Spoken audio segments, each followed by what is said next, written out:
no se conmueve ante el Mediterráneo. Y veíamos que esto lo observa José María Blecua en el libro El mar, en la poesía española.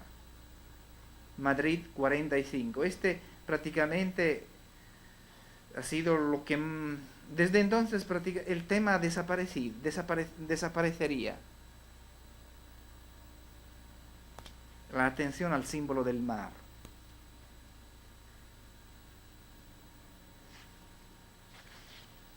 Y el propio Juan Ramón en Puerto Rico lo redescubre. En Puerto Rico viene en Florida, pero también en Florida muy mezclado con la tierra. En los poemas de Coral Gables. Con razón se ha escrito que Castilla no es tierra de cantores de mar. Por ello resulta difícil aceptar al pie de la letra la idea de quien ha manifestado que Don Quijote llevaba dentro vocación marinera, siempre y cuando no se interprete marinera al pie de la letra, porque es verdad que Don Quijote llora frente a la mar en una ocasión, pero es un héroe de tierra adentro, un héroe imaginario de tierra adentro. Se puede aceptar pensar que tuvo vocación marinera si a marinera le damos el sentido de aventurada, vocación de aventura, eso sí. El mundo hispánico, notaba, ha ido tardando siglos en conocer la mar. Y ayer citaba una nota de por sí interesante. Los mares de Berceo, que es un poeta medieval español, en el milagro de Nuestra Señora, la Virgen, 22, los mares de Berceo, los mares del siglo XIV, los mares de ese enorme poeta que es Jorge Manrique, mediados del siglo XV. Léanlo, por favor, este poeta, porque para mí es escalofriante. Además es muy las coplas en la muerte de su padre. Es el inventor de la imagen que dice: nuestra vida son los ríos que van a dar a la mar, que es el morir. De ahí el título que inconscientemente se remonta a Jorge Manrique, Thanatos, muerte. ¿No has dormido anoche, Mauricio?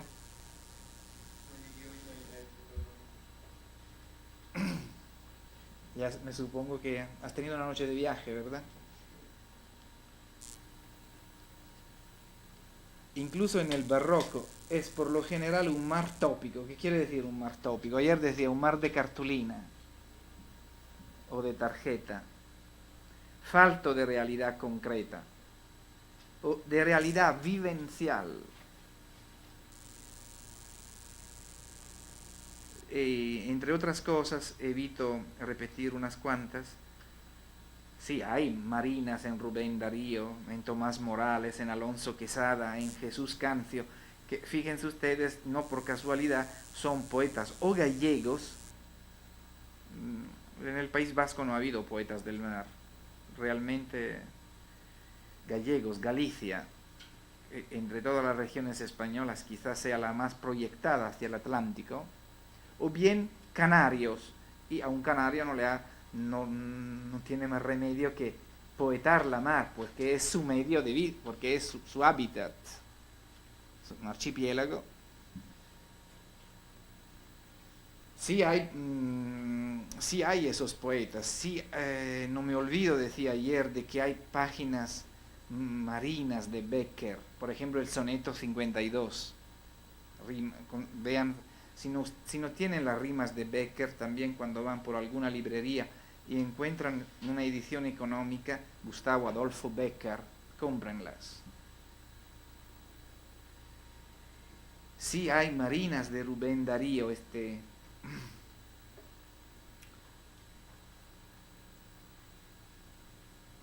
nicaragüense mundial que fue Rubén Darío.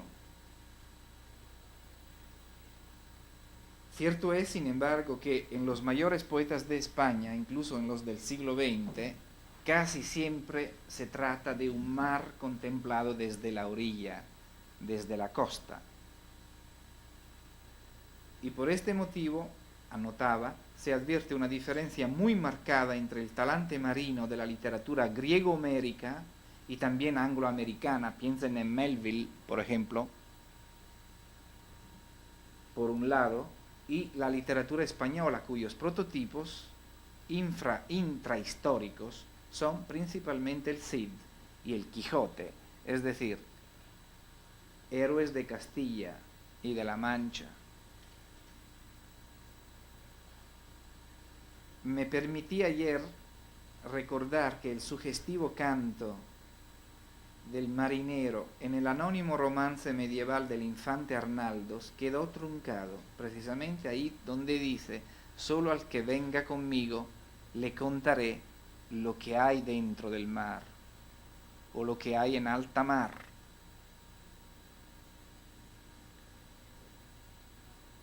Neruda es la gran excepción de este siglo.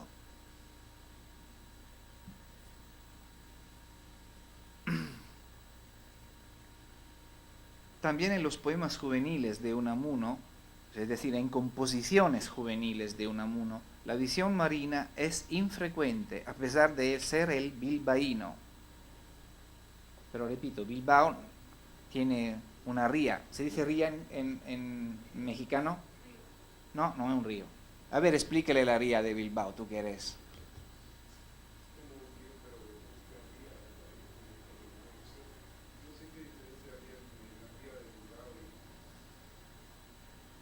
Bilbao es una ciudad, es un puerto adentro, hay unos cuantos kilómetros antes de llegar a alta mar.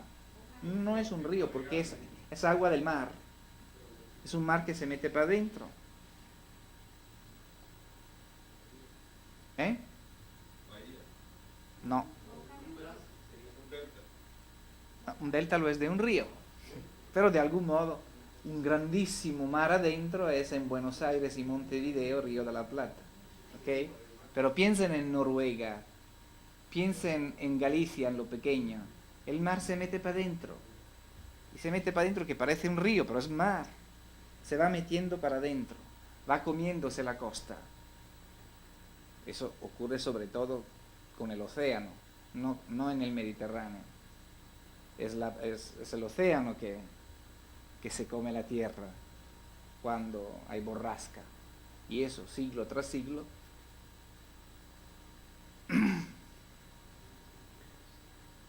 También en los poemas juveniles de Unamuno la visión marina, decía, es infrecuente, pero cuando entra esa imagen en los versos, no tarda el lector en apreciar connotaciones metafísicas. Cita: ahí Ben Yogdan, sentado estaba un día, del mar del infinito en la ribera. 6.800. Así empieza un soneto de 1900, de sus poemas juveniles.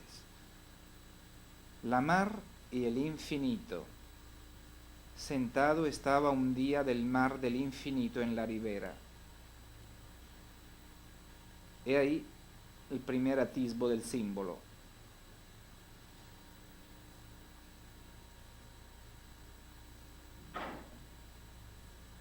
Parecido al de Leopardi, en el idilio l'infinito.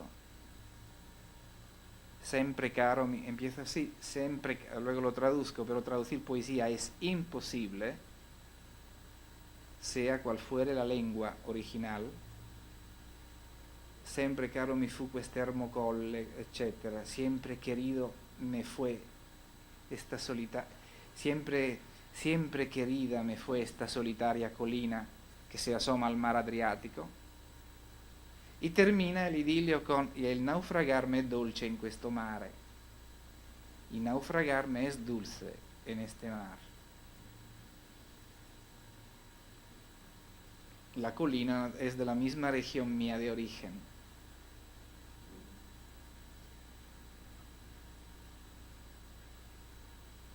Y en que la palabra mar suena como nombre de lo eterno. Esto es, y ahí otra connotación que sobresale, infinito, eterno. Esto es, forma expresiva del misterio. Véase el libro de Serrano Poncela que se publicó en México, El pensamiento de Unamuno. México 1953-65.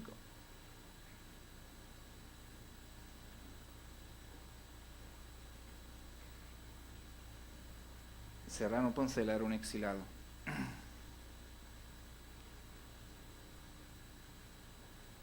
Misterio que va con aterrador, donde soñó, cita, ahí Ben Yogdan, donde soñó su muerte disfrazada del universo entero en cataclismo y huyendo al despertar tocó la nada.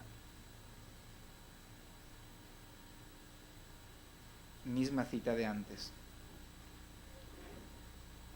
Sin embargo, la aparición de la mar en Poesías 1907 y aún en páginas posteriores es a menudo un episodio del contexto. La inteligencia imaginativa del autor seguía agarrándose al vientre telúrico, es decir, terrestre. Tellus en latín quería decir tierra. Telúrico de España.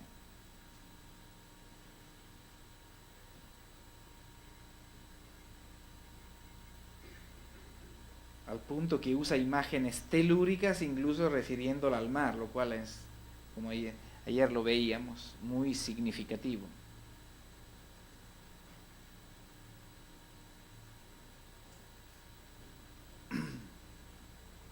Casi terrestre, hecha de materia viva, fue su intuición de aquella mar del norte bañando el cuerpo sumergido de las rocas. Y la cita es francamente de las que da escalofrío. De mi tierra el mar bravío brisa a las montañas, y ellas se duermen sintiendo mar en las entrañas. Esto para un vasco es sumamente sugestivo, no solamente porque yo no soy vasco y sin embargo me resulta sumamente sugestivo, aunque conozco bien Euskadi. Silencio de llanuras dilatadas, inmensas, vibran en el espíritu divino que, cito, sueña al hombre. Muchas veces dice Unamuno que Dios sueña al hombre y que si dejara de soñarlo, se hundiría en la nada. Sobre el redondo, cita, páramo, sobre el redondo pardo páramo tranquilo.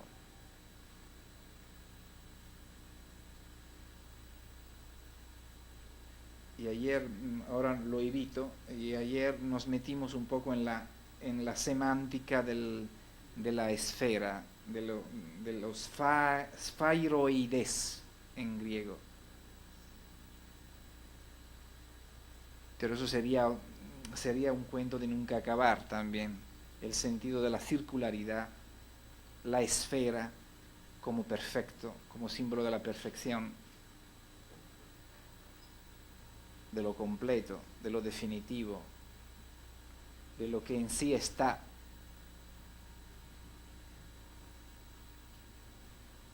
Etcétera.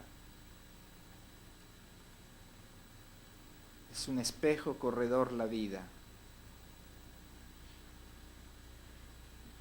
Pero ¿cómo vamos a explicar? Ayer preguntaba que lo que pasa y se olvida, con cita de Unamuno, es un reflejo de la celeste esfera que no muda.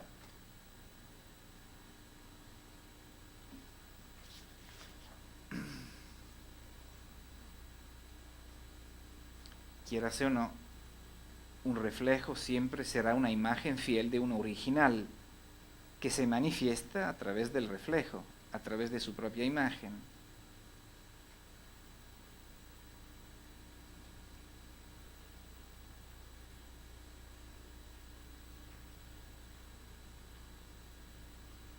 Aunque es cierto, digo en la nota, que la imagen poética marca en todo caso una relación entre significante y significado.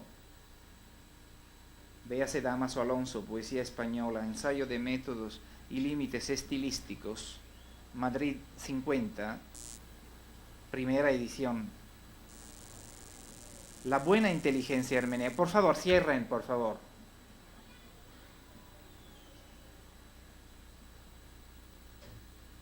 La buena inteligencia hermenéutica, que no es necesariamente lógica, nunca debiera caer en la equivocación de considerar la metáfora como algo irreal.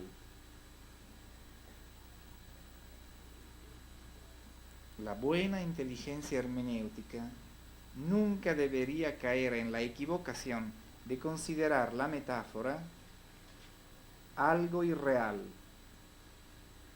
Cuando ustedes hablan de arte, sea cual fuere el campo artístico de la expresión artística, respeten al arte, no lo consideren un juego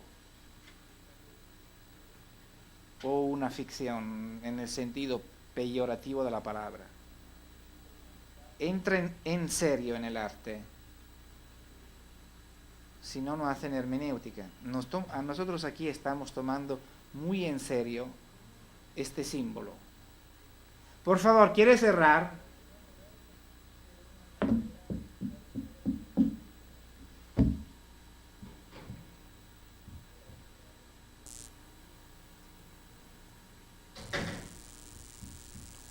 Ven ustedes que yo no me he puesto nunca impaciente como hoy. ¿Por qué? Porque se conoce que conforme uno se transforma en artista se pone... Pedraza, por favor, ¿quiere abrir o cerrar? Coño.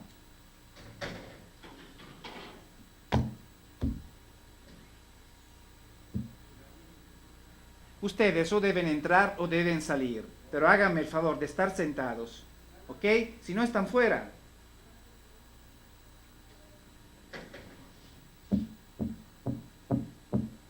Estoy haciendo un esfuerzo y con el arte no es como con la filosofía, no se le puede uno distraer.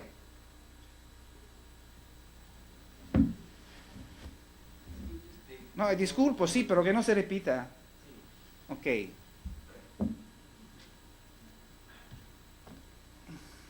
Bueno, quien alguna vez practica arte lo sabe que se le pone uno nervioso cuando no es lo mismo. Un poco lo mismo cuando uno hace el esfuerzo de pensar, ¿eh? Pero como esto es hermenéutica, no es una exposición escolástica, molesta. Precisamente porque la hermenéutica es un esfuerzo de captación adentro. ¿Capito, José Luis? ¿No?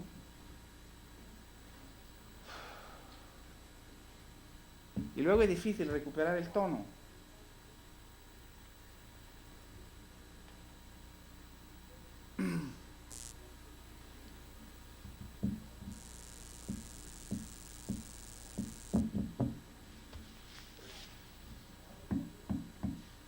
Bien.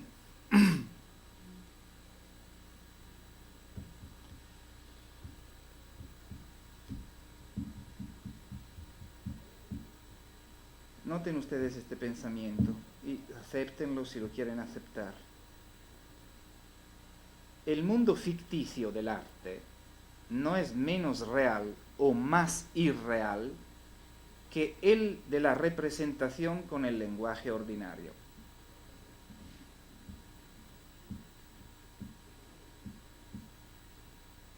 Repito, el mundo ficticio, entre comillas ficticio, ahí juego con un doble sentido, porque ficticio puede ser falso, si ustedes quieren, pero también puede tener otro sentido, ficticio en el sentido etimológico de la palabra, que quiere decir construido, hecho, porque la sílaba radical de fictio es la misma del facere, hacer. Hacer viene del latín facere y luego hacer. Normalmente la H inicial. Pedraza, si por favor puede dejar de salir y entrar, me haría un favor, Héctor. No puedo distraerme.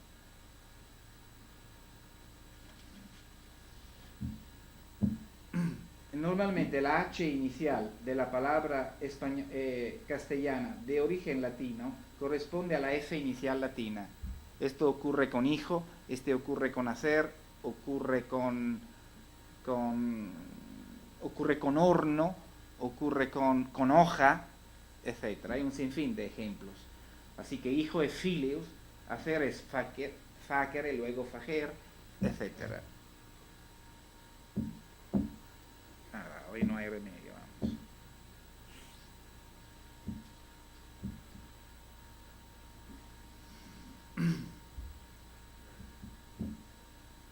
El mundo ficticio del arte no es menos real o más irreal que el de la representación con el lenguaje ordinario. Como quiera que se hable, un estado de cosas, usando una expresión de Wittgenstein, como quiera que se hable, un estado de cosas es un hecho verbal.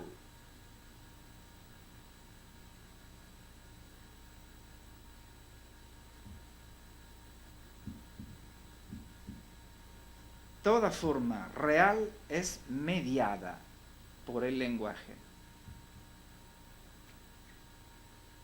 Lo específico de la poesía consiste, poesía con mayúscula, consiste en buscar la verdad de la realidad fuera del lenguaje tautológico del sentido común.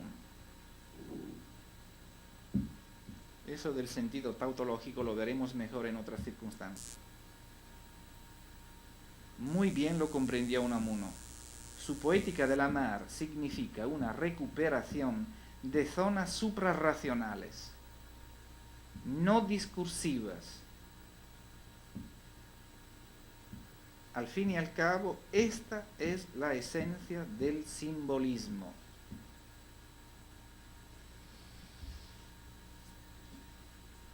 Pero al imaginar Unamuno que la vida presente es un reflejo de la eternidad, nos entregaba una interpretación de lo simbólico con arreglo a la cultura de la Edad Media,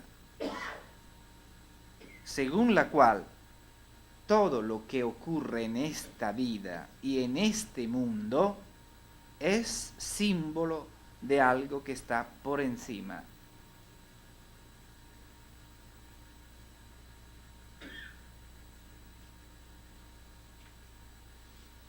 La modernidad científica de la pura razón o la modernidad literaria de la pura ausencia de razón no lo comprende. La modernidad científica de la pura razón o la modernidad literaria de la pura ausencia de razón no lo comprende.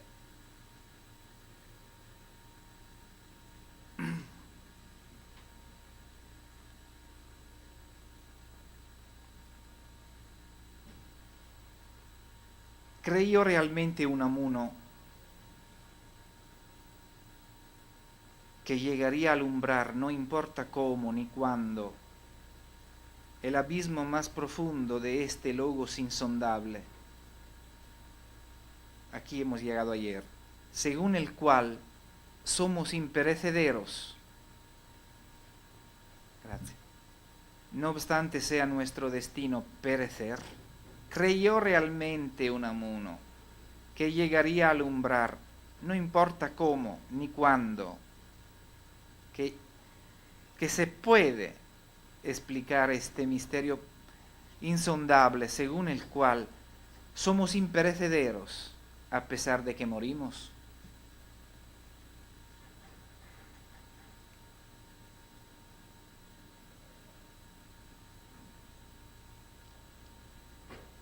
¿Fue esperanza verdadera la suya?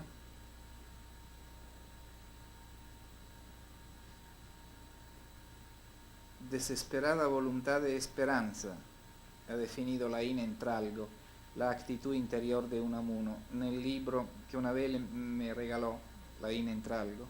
La espera y la esperanza no son lo mismo.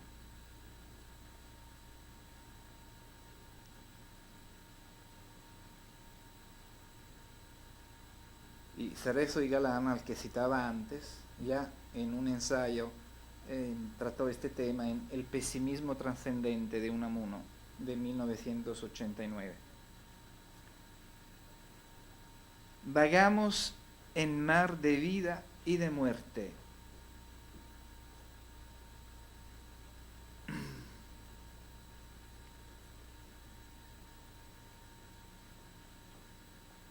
que la poesía no se preocupa de clarificarnos, no puede la crítica saberlo.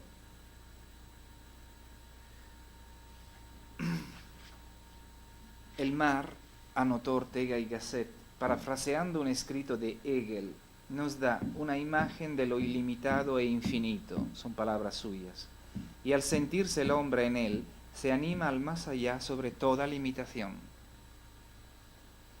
También decía, el mar es el verdadero espíritu de la inquietud, que de su movimiento elemental pasa a las almas de sus moradores y hace del existir una permanente creación. Ortega y Gasset, en el centenario de Hegel, 1931. Obras completas 5, 429.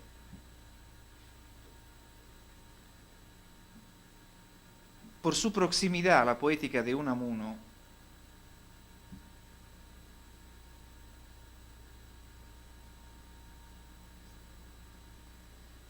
las líneas de Ortega prestaron una buena ayuda a estas meditaciones. Parecían traer un mensaje escondido.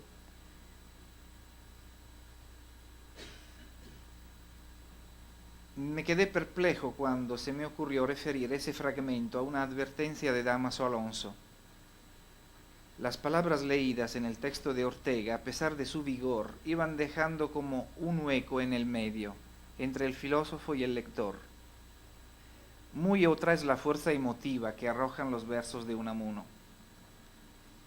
Porque algo debe tener un poeta que no tiene un pensador.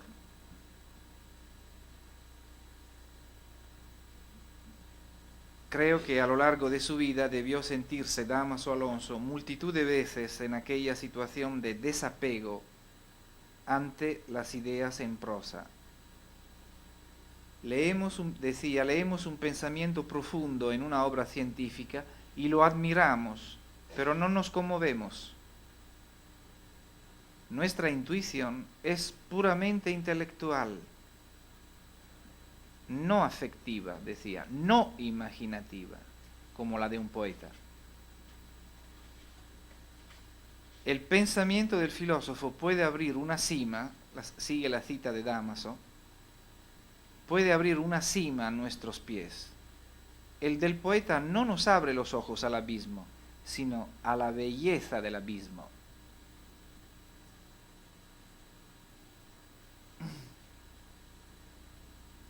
En Poesía Española, ensayo de métodos y límites estilísticos, 113.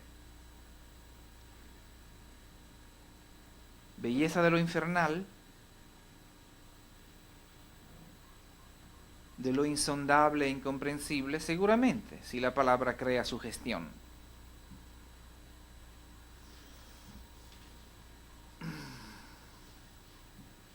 La belleza de lo profundo, en las experiencias gráficas de Goya, por ejemplo.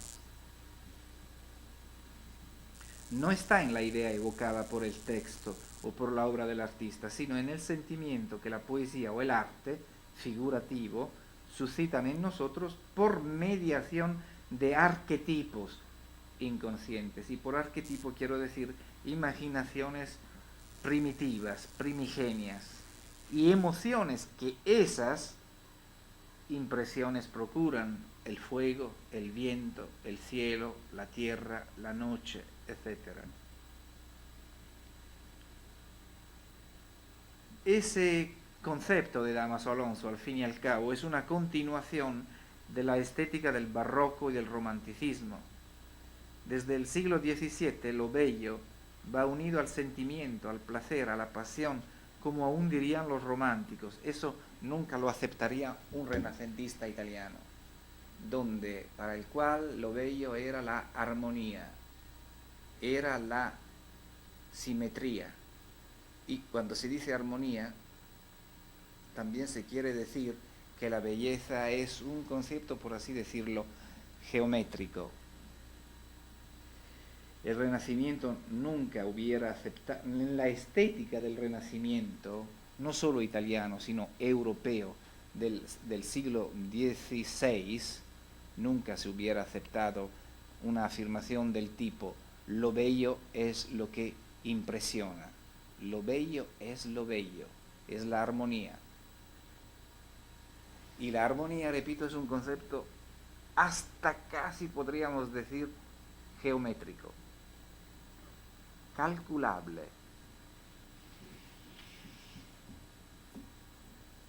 Es típico, en cambio, de Iberia, de lo español, y de alguna manera también del mundo germánico, no tanto del francés, del mundo germánico, llevar esta otra concepción o visión de lo bello como lo impresionante. Quizás sea verdad. Bello es lo que embruja, no lo que es materialmente bello, como pensaban los renacentistas.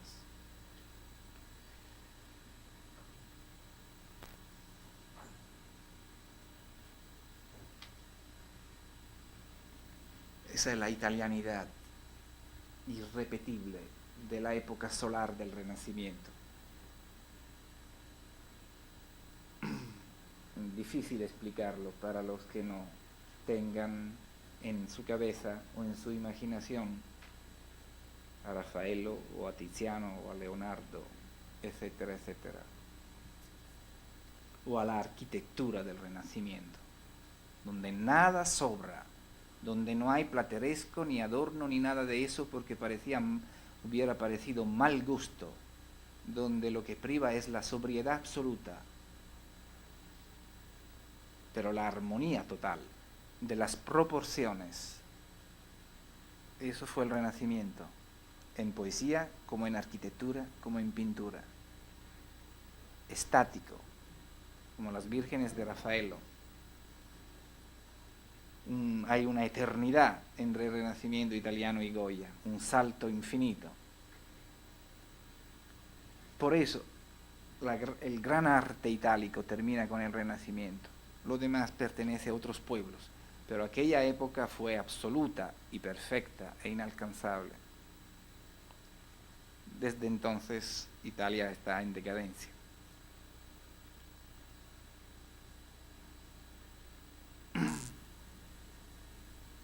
Pero esa fue la época que produjo la modernidad.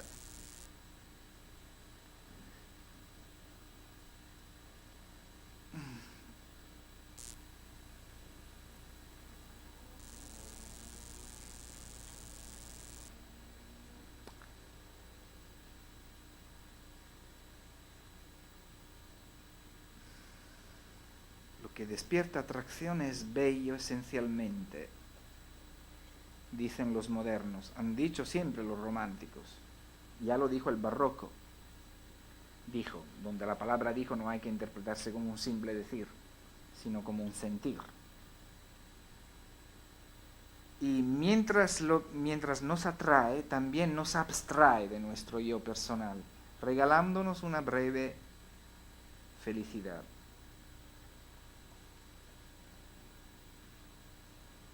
Por este motivo, Unamuno escribió a Maragall, un poeta catalán, que haciendo poesía se consolaba.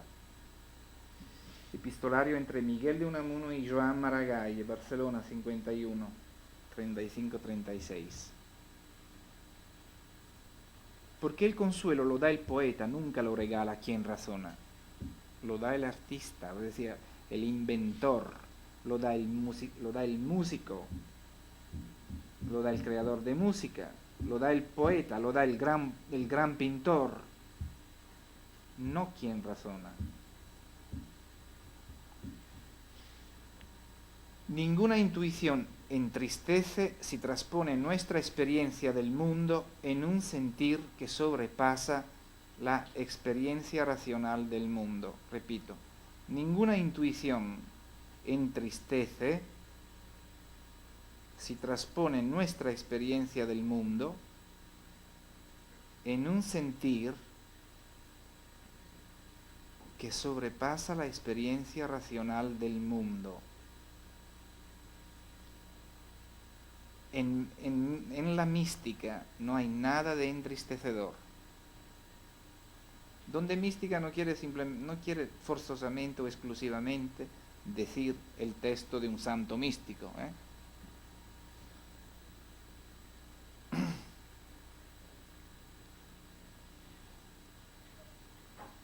Alcanzó Unamuno una profundidad vertiginosa al ver instantáneamente que el melos en griego, que quiere decir melos, impresión de música, de la canción, ahuyenta el espectro de la muerte, acordarse de Orfeo.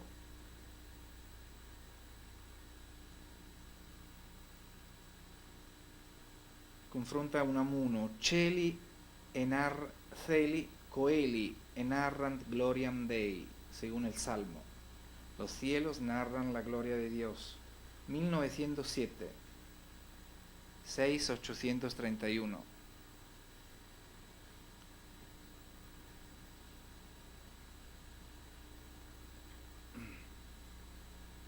La congoja del ¿qué será de mí?, expresión de Unamuno, frente a la mar, cita, que devora nuestras vidas, 6.293, ya veis el símbolo, la mar que devora nuestras vidas, se le disipaba en el cielo de la poesía. Cita, soñé que subía yo al cielo, en el cielo inmenso quedéme absorbido.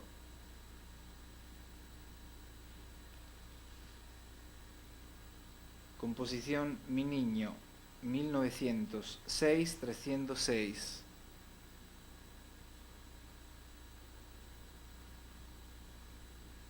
El niño que se le murió.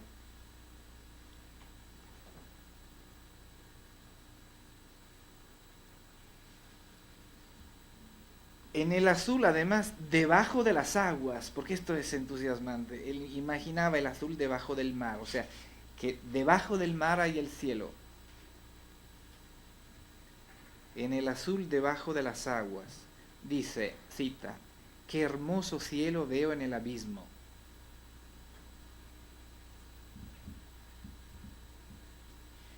Véase la composición, muere en el mar el ave que voló del buque. 6.275. Y si la idea de océano era fuente de espanto, su trágico cantar de maravillas, en la composición Portugal de 1910, en el libro Rosario de Sonetos Líricos, 6.363, y si la idea del océano, digo, era fuente de espanto, no es lo mismo decir mar y decir océano. Su trágico cantar de maravillas entre brumas al pie de Portugal volvía suave las melancolías. La melancolía, perdón. Mar, ríos y paisaje lusitanos, es decir, portugueses, inspiraron no pocas páginas de Unamuno. Portugal tuvo un gran atractivo sobre él. Quisiera recordar aquí que en Poesías Sueltas hay otro poemita también titulado Portugal, de 1907. Los dos versos iniciales dicen así: Portugal, Portugal, tierra descalza, acurrucada junto al mar tu madre. Pero dice, curioso, ¿no? Junto al mar masculino, tu madre femenino. 6.821. Es sorprendente observar que el poeta usó la palabra mar con género gramatical masculino entendiéndola en femenino. En la misma composición encontramos poco después este fragmento: clavas tus ojos donde el sol se acuesta, solo en la mar, solo, se acuesta solo, en la mar inmensa.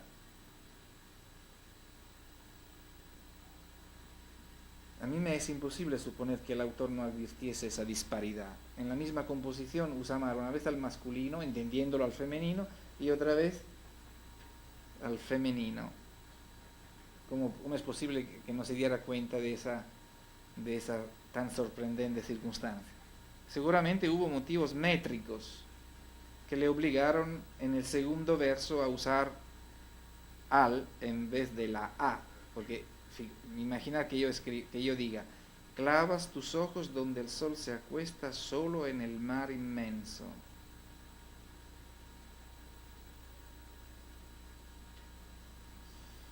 Solo al mar inmenso, no, va mucho mejor con la sílaba en la mar inmensa. De modo que debió haber motivos métricos, pero creo que el autor se daría seguramente cuenta de que una vez lo usa al masculino, una vez al femenino. Y desde luego el resultado ha sido cierta confusión en la semántica del símbolo en esa circunstancia, del símbolo mar madre de Portugal, es decir, madre de una tierra, mar madre de una tierra,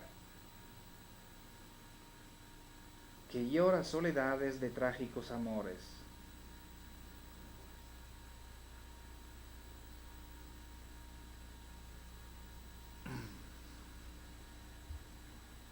La poesía te pierdes, no siempre te da el porqué, no siempre te explica bien el porqué. Ni debe, ni puede.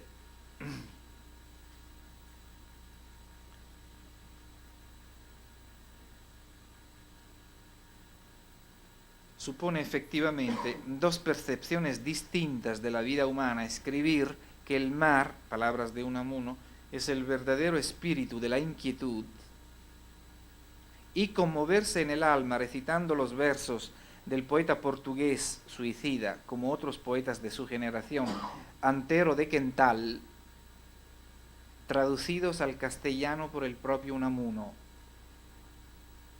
Ejemplo, voces del mar, de los árboles, del viento, juzgo igual al mío vuestro tormento. 6.926.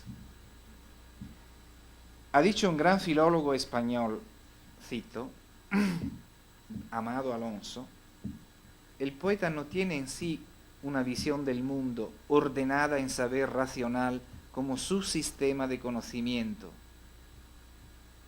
con un sistema de conocimiento, tal como los filósofos. El poeta ni siquiera necesita una visión, decía Amado Alonso, totalista, la llama él, del mundo. Claro que cuando los poetas o los filólogos se meten a hacer filosofía, su lenguaje filosófico desde luego deja mucho que desear, pero nosotros entendemos lo que él quiere decir. Ni siquiera dice necesita el poeta una visión totalista. ¿Qué quiere decir totalista? Entendemos lo que quiere decir. Una visión totalista del mundo y de la vida, sino que, sobreentiende, sino que necesita, sino una visión personal de las cosas adecuada a este único momento, este de ahora, por ejemplo, o en el momento en que él escribe arte, adecuada a la unidad emocional del momento. Una intuición que no teme entrar en conflicto con otros modos disparejos de intuición en otras ocasiones. O sea, que al poeta no le importa si en otros momentos dice cosas distintas de como las había dicho. Amado Alonso, Materia y Forma en Poesía, Madrid 55, primera edición, 11.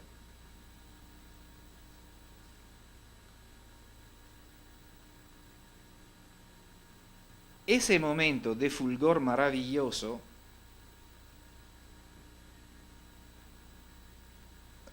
fulgor, así titula a Rulfo, así llama Rulfo uno de sus personajes del Pedro Páramo, Don Fulgor.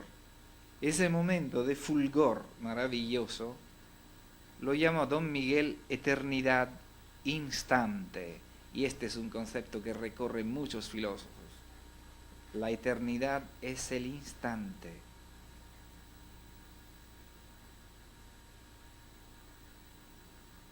Véase, por ejemplo, la composición Calla, de 1922, 6.919. Queriendo decir, sin duda, que el instante creativo es irrepetible y es fulgurante, es decir, te abstrae de todo y pierdes noción del tiempo. Luego, si tú repites lo que has hecho, eso no sirve de nada. Dice él, si la palabra viva repites otra vez, es solo un eco. Y en el eco se muere.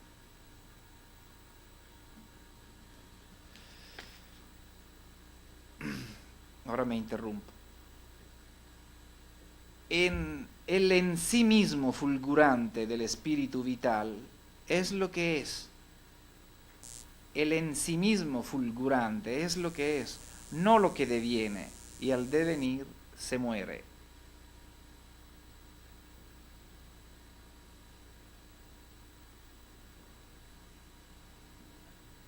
El único modo de captar lo eterno requiere un esfuerzo imposible a la filosofía. Porque desde Heidegger, la metafísica es historia del ser. Ya lo veíamos cuando hablamos de la hermenéutica como historia, como historización de la experiencia. La eternidad del tiempo no es la eternidad del ser. Nosotros podemos imaginar un tiempo infinitamente largo, pero no es eso la eternidad del ser. Quizás sea la eternidad de la nada, por así decirlo. Del devenir infinito, que uno quizá intuyó cuando hablaba de las aguas del eterno río en Noches de Insomnio, 1910.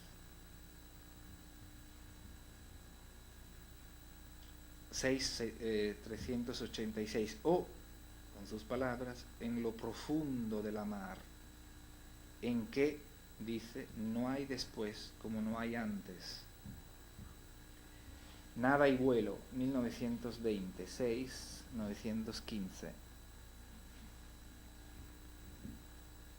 El único modo de captar lo eterno requiere un esfuerzo imposible a la filosofía, decía, porque la obliga a imaginar, y esto es lo que el filósofo no puede hacer, la esencia de un tiempo que no es el tiempo del existir, un tiempo otro, siempre y absolutamente otro.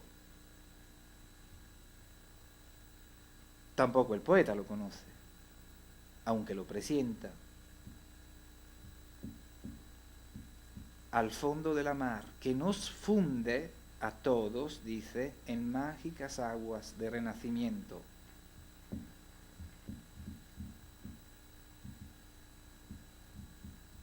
...6.543...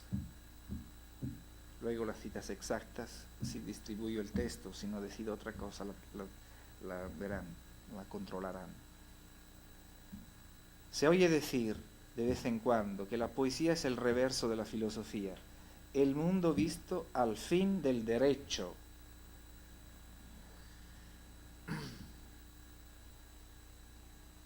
Machado, Juan de Mairena, 1936.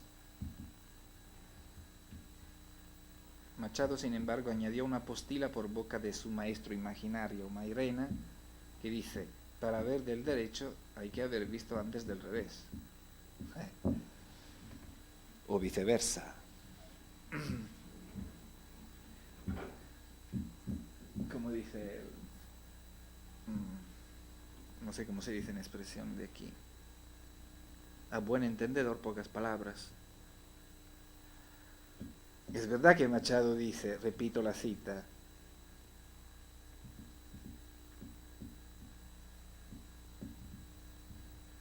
la poesía es el reverso de la filosofía, el mundo visto al fin del derecho, pero también dice que para ver del derecho hay que haber visto del revés también. De modo, ¿cuál es la faz del derecho y cuál es la faz del revés? El revés es el inverso del derecho, el derecho es el inverso del revés, de manera que se pueden... La filosofía le aquieta, es sedante. ¿Es sedante la filosofía, mi amigo?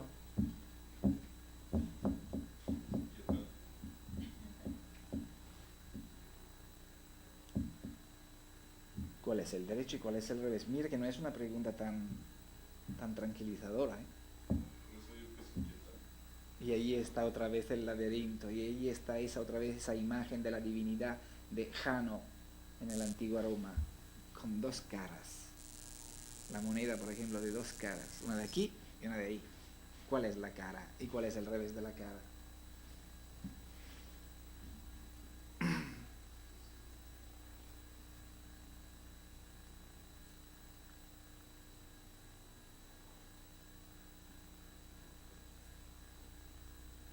El Abel Martín de Machado, en el Cancionero Apócrifo, indicó con una idéntica palabra dos perspectivas. Tan diversas son esas perspectivas que el mundo cambia su conformación al verlos nosotros al derecho o al revés, desde uno u otro punto de vista.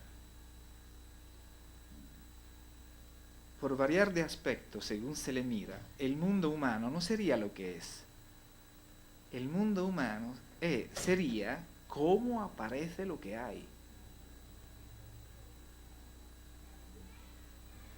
Véase, por ejemplo, la novela de Unamuno, la novela de Don Sandalio, jugador de ajedrez, 1930. Obras completas, 2, 1173. Por variar de aspecto, repito, según se le mira, el mundo humano no sería lo que es, sino cómo aparece lo que hay. Si ello es así, todo estado de cosas real se desvanece en otros posibles estados de cosas visuales. La realidad resultaría, por tanto, una consistencia inconsistente. Una consistencia inconsistente, bien reflejada en esa especie de adormecimiento mental de Augusto Pérez en Niebla. Véase Blanco Aguinaga, El Unamuno Contemplativo, México, 59, 129 siguientes. Véase además en San Manuel Bueno, Mártir, otra narración, 1930, 2152. El memorial de Ángela dice: y yo no sé lo que es verdad y lo que es mentira, ni lo que vi o lo que soñé, o mejor, lo que soñé o lo que solo vi, ni lo que supe ni lo que creí.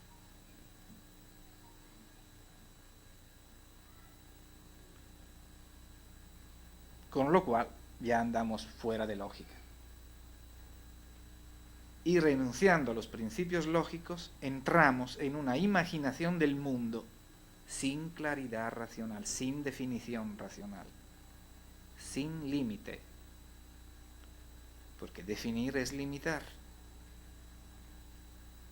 De modo que la visión poética va a consistir sustancialmente, repito, sustancialmente, en el abandono de cualquier idea definitiva.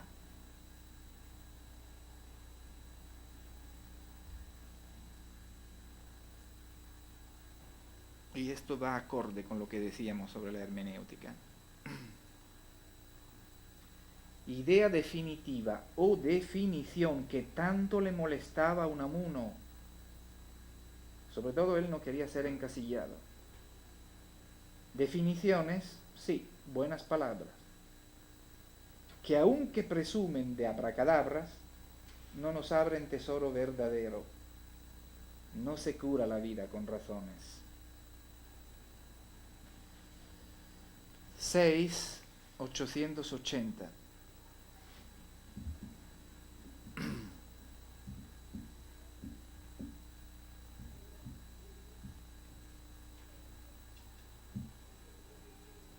Por la palabra, decía, es todo lo que es.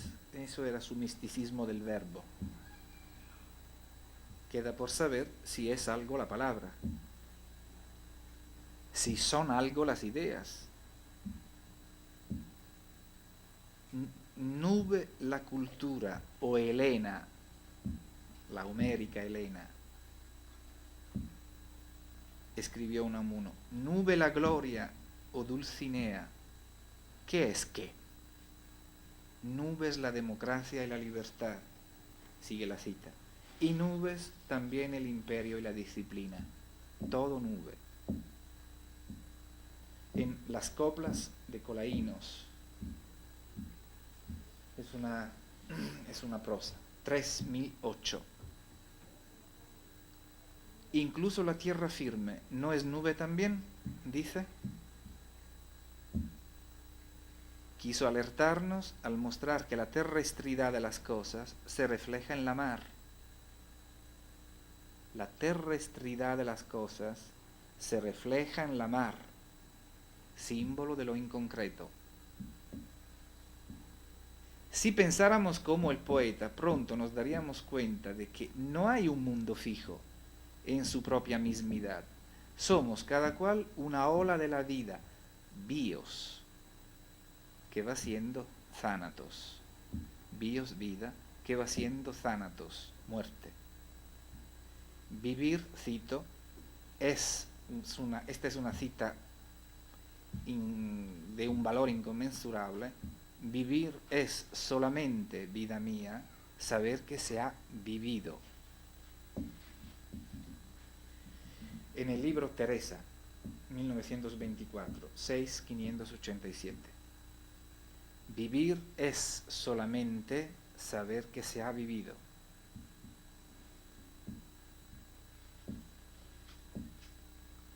Y ahora quizás se entienda mejor por qué Unamuno solía acudir a las palabras de Shakespeare cuando éste dijo que estamos hechos de la madera misma de los sueños. Y también al fragmento de Píndaro, según el cual no somos sueño, sino sueño de un sueño, lo cual es aún más. Con versos de Unamuno, olas del mar de la ilusión en que los seres sin rumbo bogan, donde se mecen frágiles barquillas, las fugitivas formas. Por dentro, poesías, 6, 243. No sé si me estoy equivocando en mi interpretación, en esta hermenéutica. Es muy arduo mantener el norte navegando en poesía de la mar en Unamuno. Una poesía que es a la vez llamémoslo así, solo por así decirlo, un pensamiento en torno a lo desconocido. Pensamiento y desconocido es una contradicción, por eso he dicho, llamémoslo así, pensamiento en torno a lo desconocido. Pero repárese en que lo desconocido no lo es porque sea irreal. Lo desconocido no es desconocido porque es irreal, sino porque es irracional. La razón, después del receso hablaremos, ahora termino verdaderamente, la razón le es necesaria al poeta como a cualquier hombre. Lo que no le basta para ser poeta es la simple razón.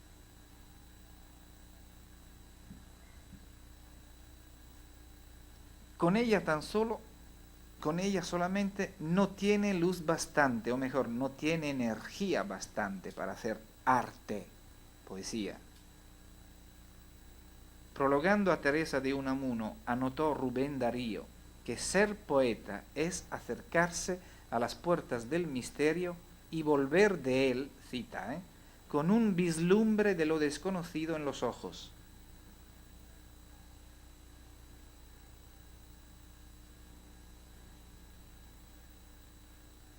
Una hermenéutica aceptable no puede divorciar lo afectivo y lo conceptual del texto poético. Así lo dijo Dámaso Alonso.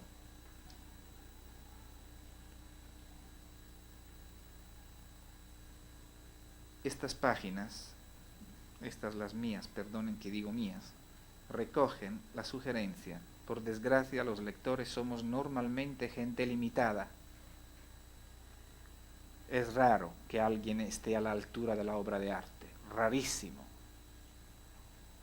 Y aún más raro es conseguir que uno, al hablar de una obra de arte, logre hacer estallar el núcleo, logre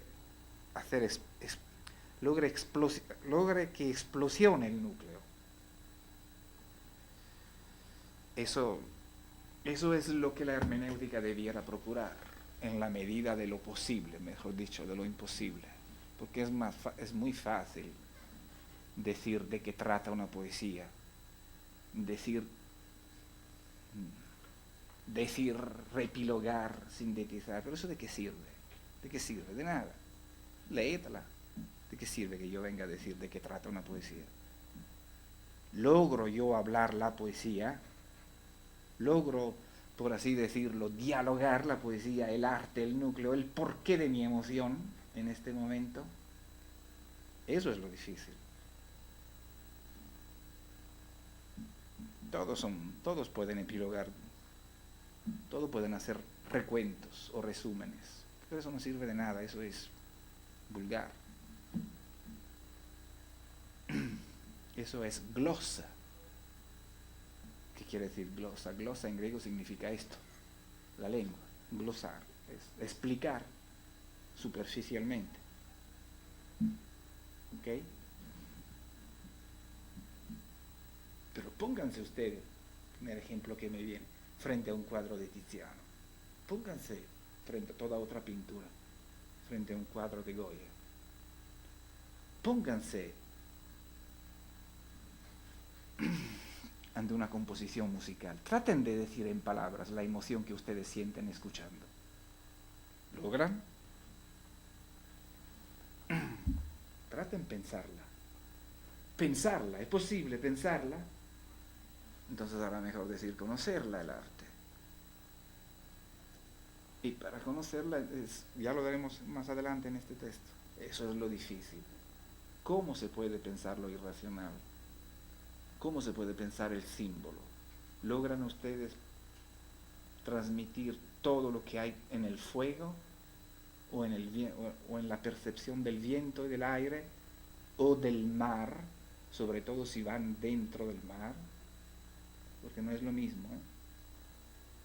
Ortega decía que ir mar adentro le procuraba aburrimiento, le entristecía.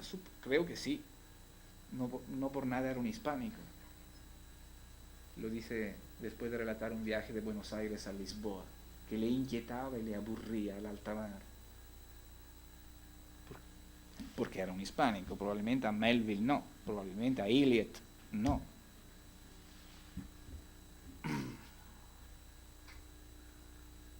Son las 8, ¿no? Y media.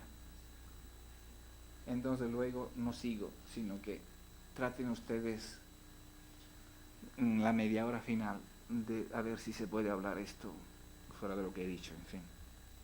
Por esto le decía al principio que ahora tienen que bañarse dentro.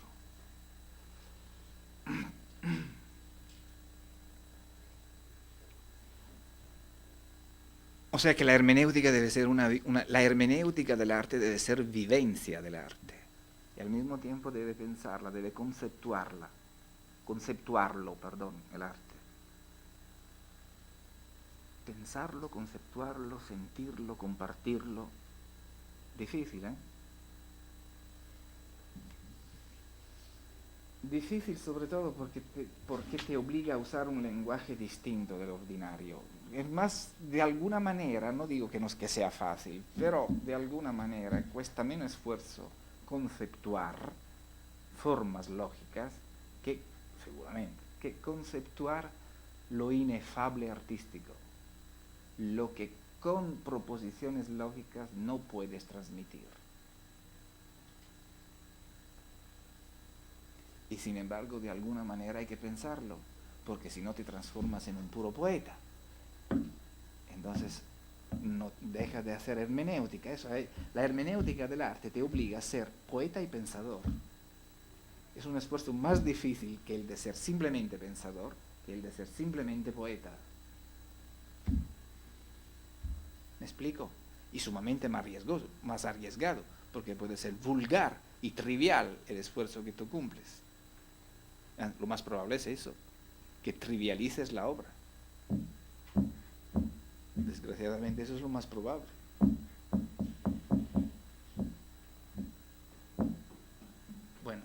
perdonadme la impulsividad inicial, pero os aseguro que necesitaba mucho más concentración hoy que en días anteriores. Por eso me impacientaba el movimiento. Bueno, la última media hora, o si no, no la hacemos como quieren. Un poquito. Acerca de lo que hoy hemos intentado. Estamos empezando a intentar hacer. No será muy largo esto que dedicamos a uno. En 2 o 3 clases terminamos, ¿eh? No tiene la largura de las bases.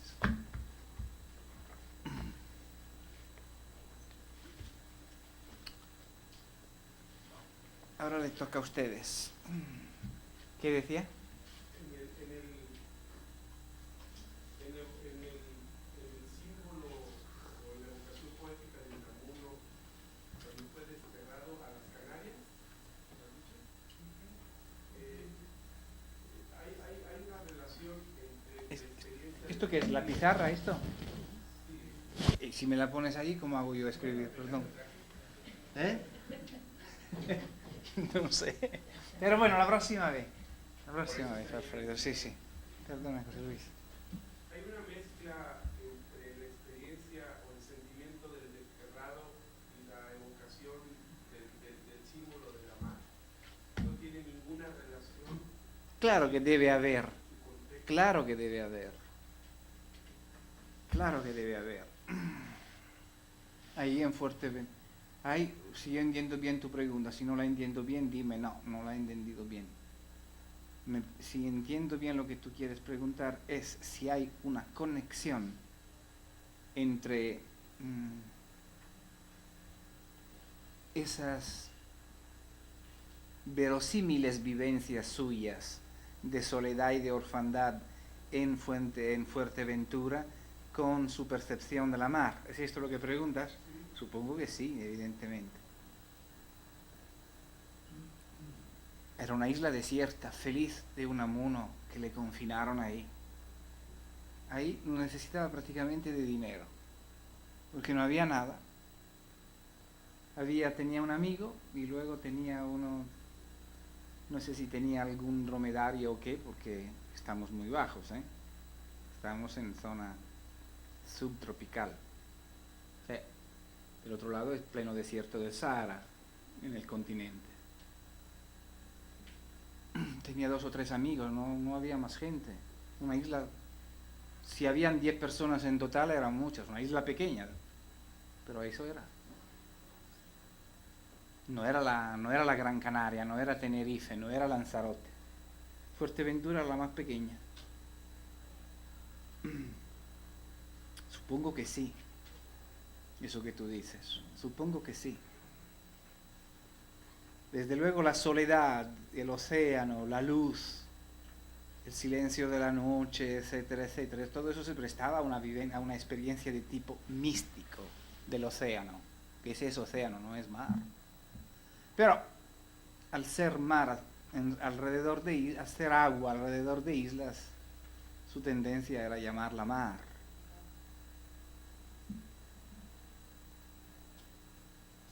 Mar.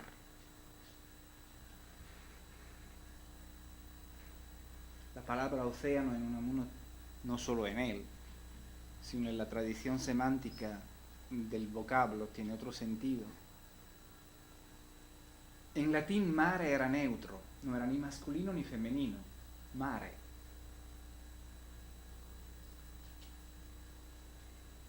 El italiano, por ejemplo, lo recobra en masculino, il mare. El francés lo recobra al femenino, la mer. El español ambigenérico, masculino y femenino.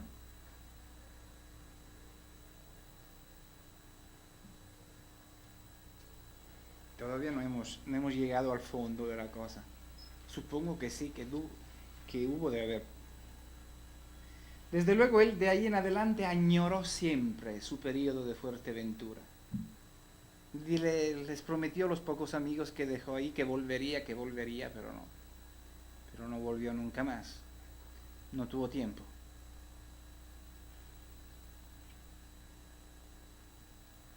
Porque mientras hasta 1929 no volvió porque había Primo de Rivera, y por lo tanto volver a Canarias era de algún modo como volver a España, aunque Las Palmas esté a 2 horas de avión de Madrid. Pero políticamente, administrativamente es España. Y después, pues, fueron años muy convulsos, muy intensos los de la Segunda República, y luego las cosas se precipitaron y no tuvo prácticamente tiempo de volver y murió al rato. No era muy anciano cuando murió. ¿Qué decía, señora?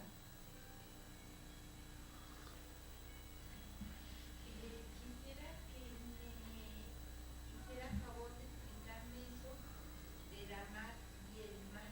Él llamaba el mar y la mar. Eso todavía no hemos terminado. Cuando sí la cosa no queda todavía clara al final, todavía no he terminado con la explicación del símbolo. Hemos hecho solo una tercera parte de lo que me queda por hacer. ¿Qué edad tenía él cuando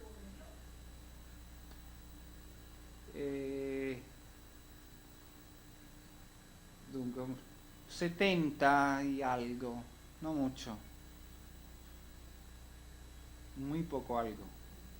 Pero qué grandes pensamientos, ¿verdad? Sí. Beh, Unamuno más que un pensador era un fulgurador. Ma esto no es típico solo suyo, pero es fundamentalmente suyo. Unamuno no fue nunca un pensador, fue un gran intuitivo. Sin embargo, las intuiciones suyas eran chispazos de alto, ¿cómo se dice?, de alto voltaje. Sin embargo, ahí las dejaba. No le daba elaboración como ha de hacer un pensador. Él tenía chispazos inmensos, también tenía banalidades, ¿eh?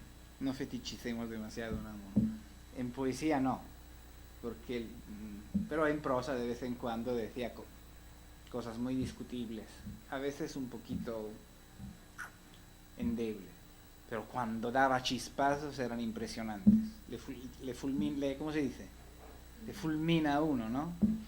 Sin embargo, no los elaboraba a fondo, los dejaba medio desbastar. Eso es síntoma de que él era fundamentalmente un inventivo, un poeta, más que un pensador. Ahora, repito, que hay chispazos que raramente se leen en otros autores. Cuando los da son fulminantes. Ni en el propio Ortega quizás se encuentran de tanta intensidad.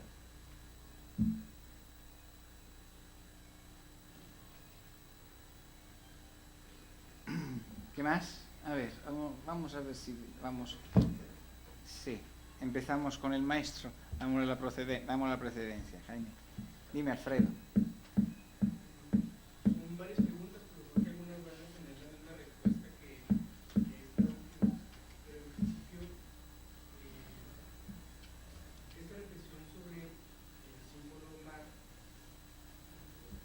tiene como una intención significativa de hablar de terrestridad como indeterminado, como No, perché terrestrità?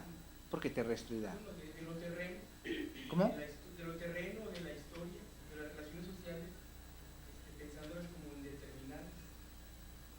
Porque hubo una frase que se mencionó en la que se decía más o menos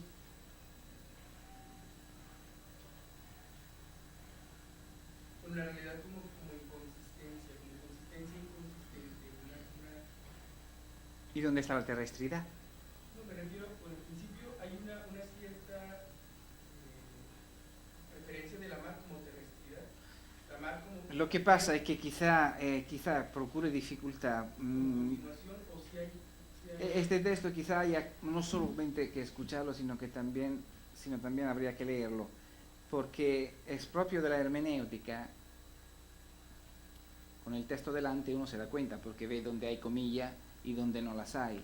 Pero hay un ensamblaje muy íntimo entre interpretación y obra de arte, ¿eh?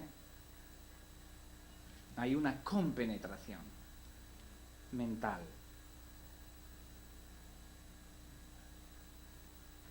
De manera que tú a veces quizá confundas expresiones del poeta con las usadas por este servidor.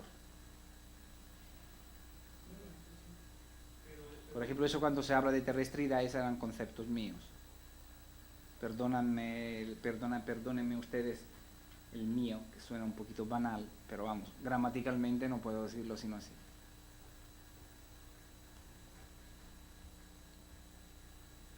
Porque al principio que se comentaba esta polaridad entre la tierra y el cielo, como la parte No, eso fue una observación del intérprete. Efectivamente, el cielo desde la antigüedad ha sido siempre, no hay una lengua que lo relate al femenino. Ha sido siempre un principio, digamos, el principio padre. y la madre es la tierra. Sí. Y Es un principio padre y espiritual. Y espiritual, el cielo como lugar de Dios o de los dioses benéficos, no infernales. ¿No hay una analogía en ese sentido? Porque a lo mejor veamos en la mundo entre tierra y mar, pensando en esta referencia. Sí, el mar viene a ser un poco el trait d'union, como se diría en francés, como el algo en medio entre una cosa y otra, entre un símbolo y otro, entre el cielo y la tierra. Algo que participa de uno y de otro. Pero esto no siempre, porque a veces es tan femenino como tierra, muy a menudo es tan materno como tierra. Aunque predomine, ya lo veremos, no hemos llegado al centro-centro, aunque predomine esa ambivalencia fundamental en el símbolo, porque todo símbolo arquetípico es ambivalente. Cáptenlo bien, por favor, esto. Por imagen arquetípica, toda imagen arquetípica o símbolo es ambivalente. Es decir, es benéfica una parte y maléfica otra parte. Es luminosa una parte y tenebrosa otra parte. Es positiva una parte y negativa otra parte. Empezando por la propia imagen arquetípica de la madre, explicada por Jung. Hay en la imagen arquetípica madre el aspecto protectivo, benéfico, consolante, confortante, sosegador. Y hay el aspecto negativo, el vientre que cierra, que mata, que aprisiona, que sofoca. Y esto en todos los símbolos, así en el símbolo mar hay lo masculino y lo femenino, la vida y la muerte. Ya veremos, sin embargo, que, cuidado, que no como conceptos antitéticos, tal como estamos acostumbrados nosotros a tratarlos mentalmente, vida contrapuesta a muerte, muerte contrapuesta a vida. No. El tánatos es bios, el bios es tánatos, la vida es muerte, la muerte es vida. Y es dificilísimo decir si al principio, si la vida se continúa a través de la muerte o si la muerte se continúa a través de la vida. Ya el no poder decir esto es entrar en una atmósfera de símbolo, pero ambas cosas, por así decirlo, son la verdad. La vida es vida porque deviene, y devenir significa morir. Devenir, sin embargo, es vivir, de modo que la muerte es vida. Concebir una vida sin muerte es algo que nosotros no podemos hacer. Imaginamos que así sea la eternidad, pero eso es una suposición nuestra. En realidad, ambas dimensiones son coesenciales. De forma que oponer vida a muerte es una vulgaridad, es una banalidad, es lo que normalmente hacemos porque oponemos el cadáver a lo otro, pero eso es un trauma fundamental que está en toda concepción de la muerte opuesta a la vida. La visión del cadáver. Pero eso ya no es ni vida ni muerte, es un trozo de cosa, y ya está. Cadáver ni está vivo ni está muerto, es cosa. Es es lo inerte, eso no es ni vivo ni muerto. Esta ambivalencia fundamental está en el símbolo mar. El mar que serena y el mar que inquieta. Inquieta siempre cuando usa la palabra océano. Océano es de por sí aterrador. En mar, en cambio, siempre hay esta ambivalencia benéfica, maléfica, luminosa, nocturna, materna, hostil, etc.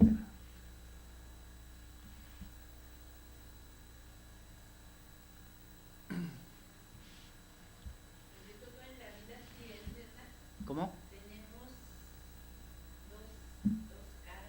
Siempre es el tema del laberinto que reaparece, la dualidad. Que el laberinto no es sino eso. La dualidad. ¿Cómo salir? ¿Cómo dice el personaje? Carajo, ¿cómo voy a salir de este laberinto? Dice el general antes de morir en la novela de García Márquez, ¿no? Carajo, ¿cómo voy a salir de este laberinto? Es una palabrota, carajo, pero muy palabrota. Yo no sé cómo traducírselo cuando me preguntan qué quiere decir eso. Bueno.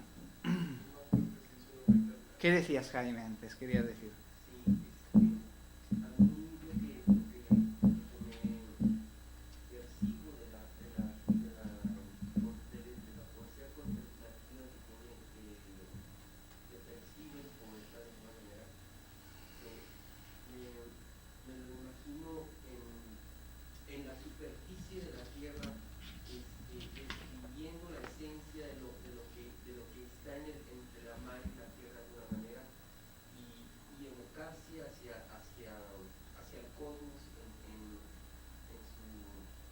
Evocarse hacia el cosmos no tanto, eso le aterraba. Una de sus últimas poesías es precisamente descriptiva del cielo estrellado nocturno. Lo que la publicidad presenta siempre como un atractivo de los trópicos, ¿no? Descansar, etcétera, en realidad es aterrador mirar ese cielo nocturno.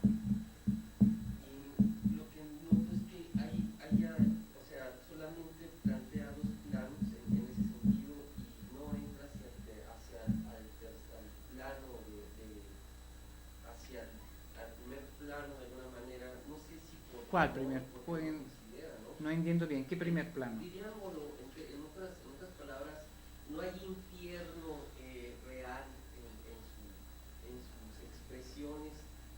Más bien son ideas muy nostálgicas del poeta. ¿Qué quiere decir nostálgicas? Sí, yo entiendo. La palabra nostálgica existe, pero ¿cuál es el sentido que tú le das? Pues yo lo nostálgico a la existencia, o sea, una especie de romanticismo. Espera, no, tú no uses la palabra vaporosamente, porque has usado una palabra muy oportuna. Ahora explícame bien qué es, porque has metido, sin darte tu cuenta, el dedo en algo céntrico. ¿Qué quiere decir nostálgica? Pero si tú ahora me dices romanticismo, déjate de tonterías. En el sentido de que es nostálgico, está ante Eso es como si el romanticismo fuera el reino de las tonterías. Es que de alguna manera mencionaste el romanticismo en el texto y hablaste de alguna manera de ello, por eso lo... Mira que el romanticismo es una cosa muy seria, ¿eh? No es tan estupideces como la opinión común cree que es, o que fue. Pero sí, ¿Por qué nostalgia? ¿Qué quiere decir? no es tristeza A ti te falta todavía, pero tienes buenas materias primas. Lo que falta es que te falta todavía para cultivarla mucho. Pero materia prima tiene.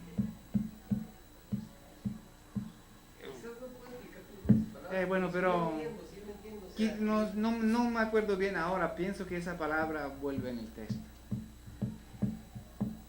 La condición de un huérfano siempre es nostálgica. A ver qué decías, Alfredo. Tristeza originada por algún recuerdo. No se trata de cosas, no se trata de cosas. Es cuando por algo le decía que A ver, veamos. Pero había pedido, doctor, como usted no estaba presente, no tiene derecho de precedencia. Vamos a ver, Alfredo. La Sí. pregunta que quería plantear Hoy no me ha conocido, pero hoy estoy con ganas de batallar. A ver un poco confusa. si luego pasamos ahí. Puede conectar un poco con esto. Mi inquietud tenía que ver con presentar la mar. No, pero se estaba hablando de otra cosa, Alfredo. Bueno, por ahí fue. Sí. Presentar la mar, sí, exactamente. No, presentar la mar como un signo, como un símbolo de búsqueda o de determinación, pensando en esta cosa de flujos que puede significar la mar. Flujo, efectivamente, Cuando flujo. son tiempos de sobredeterminación de la teoría, por ejemplo, de la teoría política, de las ciencias sociales, del marxismo, o de la experiencia política del franquismo, etc. Sí, aprovechen un poco de arte porque luego el arte lo olvidamos, quizá lo volvamos a ignorar. En uno existiría una intención medio futuróloga, medio de añoranza. Futuróloga me sabe un poco a mágico. Futuro. La indeterminación del presente y Sí, claro, todo eso hay. Pero hay que darle cierta forma más labrada. Pero claro, tú te estás expresando por intuiciones, por impresiones, que es una palabra noble. Que tuviera algo que ver con su experiencia política, etcétera, todo tiene que ver con todo. Todo con... tiene más que ver con eso. Pero yo no sé hasta qué punto puedo yo conceptuar eso. Que todo tiene que ver con todo, tenga que ver con todo, eso no cabe ninguna duda. No somos compartimentos estancos. Todo lo que ocurre en un ámbito de nosotros se repercute en otro ámbito, sin duda alguna. Eso no cabe, pero esto más bien me parece elementos de teoría psicológica, más que de interpretación de poestética. Eso entra como clave de interpretación psicológica del autor. Claro que puede que haber, claro. ¿Qué me decía? Bueno, yo noté lo siguiente, hubo un momento en la presentación del trabajo de Unamuno que al parecer se utilizan dos formas aparentemente contradictorias. Cuando se señala acurrucada junto al mar, tu madre, me parece que Va muy bien acurrucado con madre, ¿no? pero la lectura fue Sí. así. Sí, así él dice. Sí. Son palabras suyas. Y se refiere, parece ser que es un poema que se llama Portugal. Sí, Portugal. Y señalaba usted que al parecer había una cierta contradicción. No, el que en esa composición una vez usa mar al masculino y otra vez al femenino. Y no es precisamente ese Portugal, la tierra madre. La tierra madre y el mar. Y el mar, en el sentido masculino. Mar Llama como... al mar. Sí, pero ahí Portugal lo trata como hijo, como niño. Sí. Acurrucado. Acurrucada junto al mar, tu madre. Acurrucado junto al mar, tu madre. A Portugal es tierra. A menos que no lo entienda Portugal como pueblo. No sé cuál figura está utilizando. Sí, es muy sutil la cosa. Lo que a uno le sorprende es que en esa composición la palabra mar aparece al masculino y al femenino. Porque posteriormente la hace aparecer en femenino. Sí. ¿Qué? ¿Cómo qué? Es como que... ¿Cómo que? ¿Cómo que? Sí que, claro que. Estamos hablando de un símbolo. No se rían. Por favor, Jaime, no seas banal, ¿eh? Las banalidades no... Cuando... El símbolo no admite falta de respeto, no yo, el símbolo. El símbolo es algo sagrado. Y con lo sagrado no se juega. Precisamente lo sagrado es lo que no admite ironía. Hay un proverbio italiano que dice scherza con i fanti e lascia stare i santi. Quiere decir, bromea con lo que puede bromear, pero no bromee con... eso prescindiendo de que si uno creyente o no creyente, ¿no? el mito no admite broma. Ni siquiera un momento, ni siquiera cuando, mucho menos cuando el mito se personifica, abro un paréntesis y lo cierro, no he terminado con él, sobre todo cuando, ni siquiera y mucho menos cuando el mito se personifica en la figura del Führer, del duce, del caudillo. Decía un lema fascista: quien toca al duce muere. ¿Por qué? Quien lastima el mito se muere. O lo matamos, en el sentido que no se admite jugar con o tocar on. De allí que en el ceremonial, perdón, estoy divagando, pero es sumamente interesante, de ahí que en el ceremonial de las monarquías absolutas y en el propio cuento de la conquista de México de Bernard Díaz del Castillo, cuando habla de Moctezuma, dice que había que estar a distancia. Antes de Felipe II se tenía uno que parar a 10 metros y retroceder a 10 metros. Tenía que haber vacío en el medio. Y si te quiere constar, en el Palazzo Venezia, Roma, donde Mussolini estudiaba, también había mucha distancia, aparte de que él veía venir el observador, el entrante. ¿Por qué? Debe haber un vacío entre tú y lo sagrado. Y lo no tocable.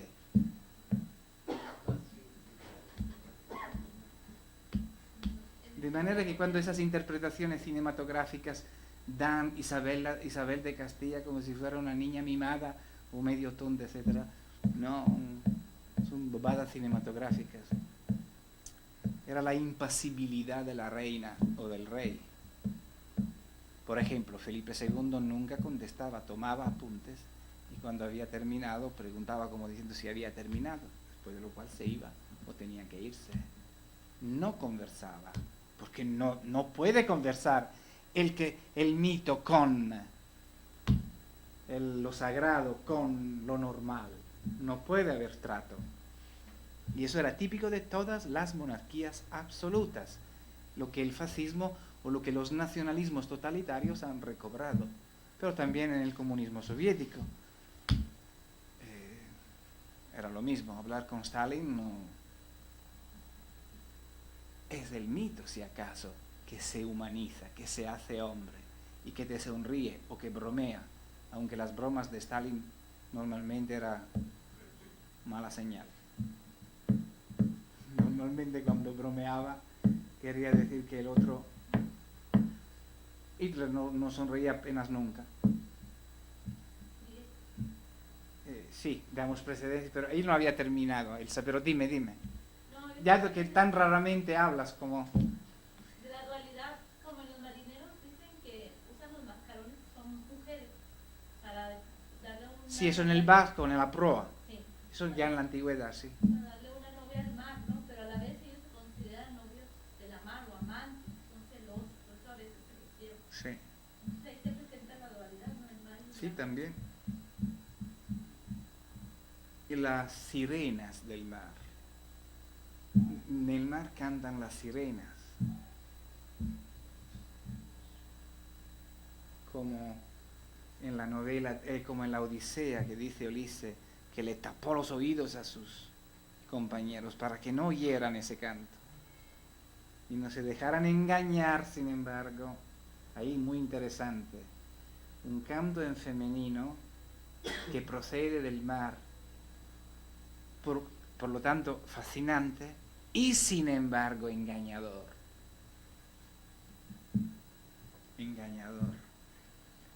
Es sumamente inquietante esta ambivalencia que siempre se da en todo.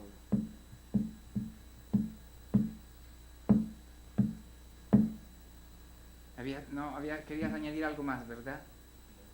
¿No? Ahora te doy la palabra. ¿Qué decías, doctor, nuestro amigo? No, yo simple y sencillamente quería preguntar si... Ahora voy, señora. Si la palabra nostalgia que... Sí, es me he quedado con la gana de que él clarificara ese concepto, pero luego se fue por el romanticismo y ya me quedé decepcionado. Tenía relación con el dolor, por el tipo algia. Algia, sí, dolor, claro, nostalgia. Nostalgia es una palabra compuesta. El segundo elemento, algia, es precisamente dolor. Nostalgia. Dolor causado por la gana por el deseo de retornar. Querer retornar. Querer volver y no poder. ¿Volver a dónde? Ahí está el problema. ¿Volver a dónde? Y no poder. Porque si pudieras no habría dolor. Y no poder. Querer y no poder. ¿Eh? El origen divino, según. Bueno, eso es una interpretación, claro. Pero ese origen divino, ¿qué significa? Probablemente es una búsqueda del arraigo. Bueno, sí, de acuerdo, eso se le puede dar ese sentido. Sí, por algo Dios es Padre en la oración de Jesús de Nazaret. Y por eso dije, me permití decir que el ser en Heidegger nunca es paterno.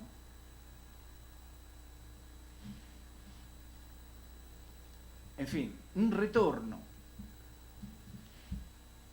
Probablemente porque nuestro destino es eso. Qué misterioso es esto. Querer retornar, pero si retornar se retorna siempre.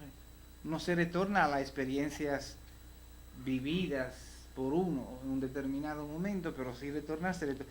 Esta también es una idea unamoniana. Se nace, es decir, se termina de desmorir, se desnace, es decir, se termina de vivir, y así siempre. Es la idea macro también del eterno retorno. En Nietzsche, conforme, por algo Unamuno era un catedrático de literatura griega, debía conocer muy bien el orfismo y el presocratismo. De vez en cuando cita a Heráclito, pero también dice Ortega que nosotros somos todos descendientes de Heráclito. Hoy he visto en el cubículo de Ferrogay que hay un librito suyo de Homero a Demócrito. ¿Ustedes lo conocen? Pues deberían conocerlo. Ahí está toda una serie de citas en español. Yo he ojeado algunas de Heráclito. Y además está muy bien hecho porque en las notas a pie de página dice de dónde proceden. Creo que es muy económico. Mañana, como me ha prometido dármelo, aunque yo allá en Italia tengo otras ediciones, una italiana y la de Dils, el curador alemán este, pero sí me interesa. Mañana se los enseño porque me ha prometido traerlo.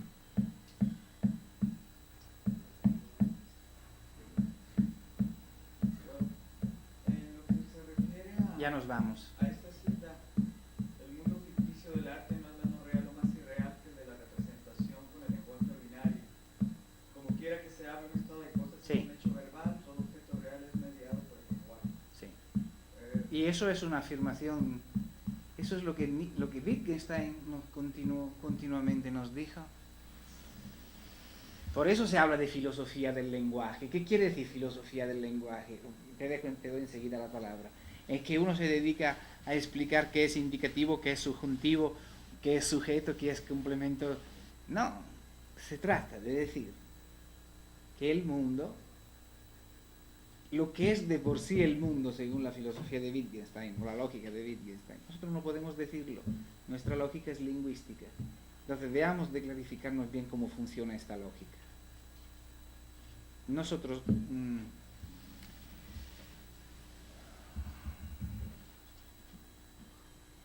todo lo que podamos decir pertenece a nuestro lenguaje. Hay que estudiar el lenguaje como construcción filosófica. Con lo cual se ha quedado una pared de cristal entre aquella ventana y yo. Aquella ventana para mí es absolutamente inalcanzable, porque una pared de cristal, por mucho que yo quiera traspasarla, me impide llegar a ella. Esa pared de cristal es el lenguaje.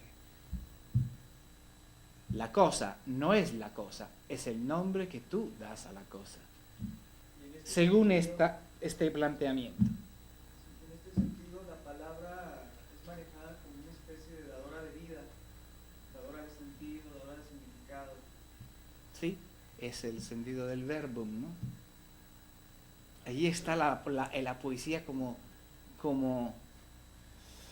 ay. El artista es grande cuando las palabras que, en este caso el poeta, en otro caso el músico, en otro caso el pintor, pero ya que estamos hablando de lenguaje, el artista, el poeta, es grande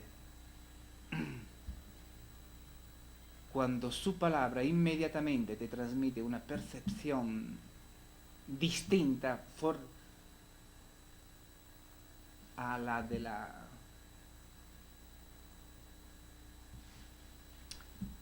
a la del uso anodino del lenguaje diario. Eso también se puede decir del filósofo, ¿eh?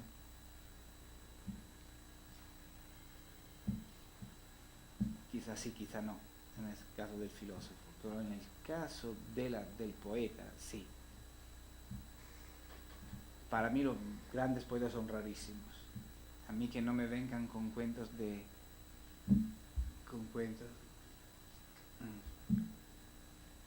son rarísimos.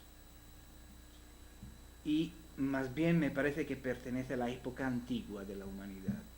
Cuanto más vamos adelante, menos hay poetas. Quizá la última gran fogonazo de poeta haya sido el primer romanticismo, sobre todo en Alemania, Hölderlin, sobre todo. Después sí ha habido poetas, sí, los hay. España ha dado grandes poetas en este siglo, primera mitad, no segunda. Aunque en Europa todo se ha producido casi lo importante en la primera mitad, no en la segunda. La segunda mitad es mediocre, muy mediocre respecto a la primera mitad. Así en Alemania, así en Francia, así en España, así en Italia.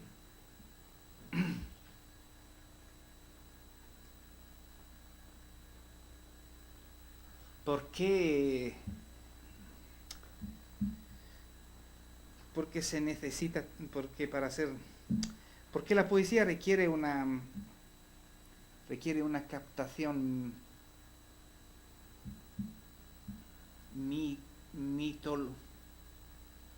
mitográfica del vivir, una capacidad de crear mito, es decir, una sacralización, aunque sea producto de ateo, pero una sacralización del hecho de estar es difícil expresarlo, se me quedan cortas las palabras. La poesía es un poco como el cuerpo de la madre, es casi inviolable, es sumamente sagrado. Es un retorno a un estado mental infantil, inicial, precedente al uso de razón, inocente, aunque sea obra de viejos, la poesía. Y normalmente es obra de viejos.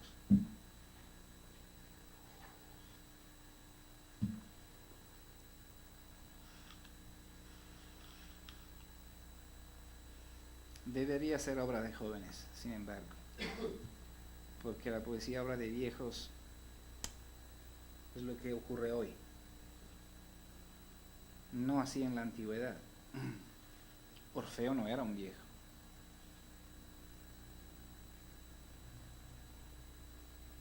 El propio Dante, cuando escribió la comedia, no era un viejo, era un hombre de mediana edad, pero por aquel entonces la comedia empieza así: en el mezzo del cammin di nostra vita mi ritrovai per una selva oscura, en el medio del camino de nuestra vida me encontré en un bosque oscuro. En el medio del camino de nuestra vida. Y Dante era un genio, porque era capaz de maldecir de los papas también, y los ponía en el infierno más de uno.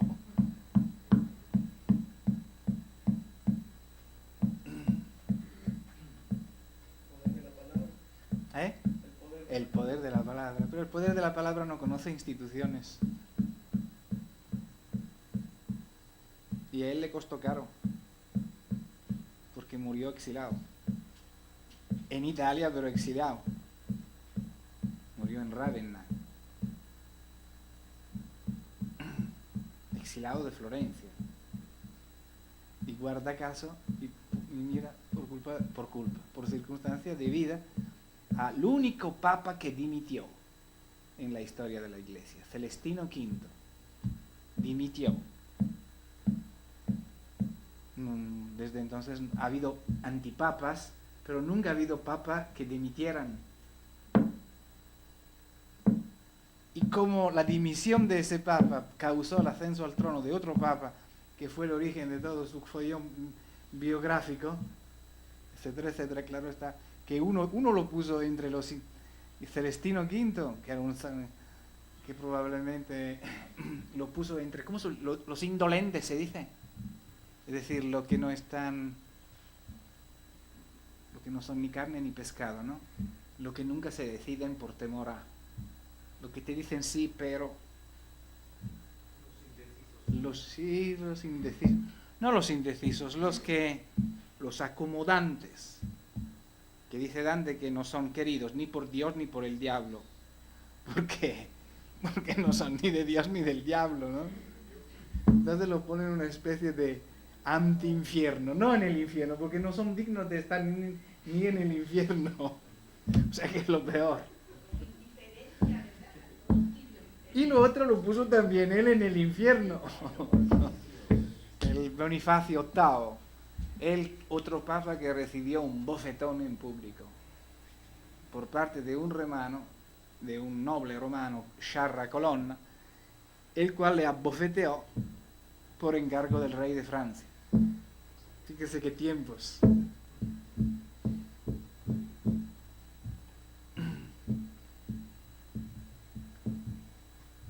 Sí, habría que no ser... En edad muy avanzada no se puede hacer nada. Solo Tiziano a los 90 años seguía pintando. También Picasso a los 80 años seguía pintando. Pero esos son casos únicos. También. ¿Eh? Sí, pero hay que... ¿Sabe quién lo logra eso? Quien durante toda la vida ha trabajado. Me dijo una vez la Inentralgo que todo depende de aquí. La salud física y la salud psíquica. No sé si tenía razón. Y que de todos modos ejercer la inteligencia es saludable. Para la salud física también. Y creo que el gran inventor normalmente goza de buena salud porque... alguna relación, quizá el médico nos lo pueda decir, quizá esa capacidad creativa, puedes apagar si quieres, esa capacidad creativa que tiene es saludable. ¿En qué sentido? El ejercicio de esa capacidad creativa es saludable, pero lo debe seguir ejerciendo. Le da una energía, porque al fin y al cabo todo depende de ahí. Quien se motiva, quien no se deprime, o quien tiene la capacidad de salir de su tristeza y de sus melancolías o depresiones, como hoy se dice, a través de ese fogonazo que puede continuamente encender. Yo creo que, no sé hasta qué punto es científico esto, pero creo que sí que es saludable. La atrabiliario dice el español, ¿no? ¿Qué quiere decir atrabiliario? El depreso, se dice en italiano, el deprimido. Atrabilis es bilis negra, ¿no? ¿Cómo se dice también? Sí, pero es lo que nosotros llamamos también, ¿cómo lo llamamos uno? ¿Cómo es el que se deprime? ¿No? No, hay otra palabra. Bien, eso es sumamente... Es una gracia que tiene el gran creador. Renoir pintaba hasta muy viejo. Es importante. Tiziano pintaba todavía obras maestras a los 90 años. Posiblemente sus discípulos le ayudaban, pero... No tenía deformadas las manos por la artritis y se amarraban los pinceles. Picasso siguió pintando a una edad muy avanzada. Pintando o diseñando, ¿eh? Dalí también ya murió viejo, ¿verdad? Sí, pero yo Dalí no lo entendí nunca, prefiero no hablar de Dalí. No, por respeto no hablo.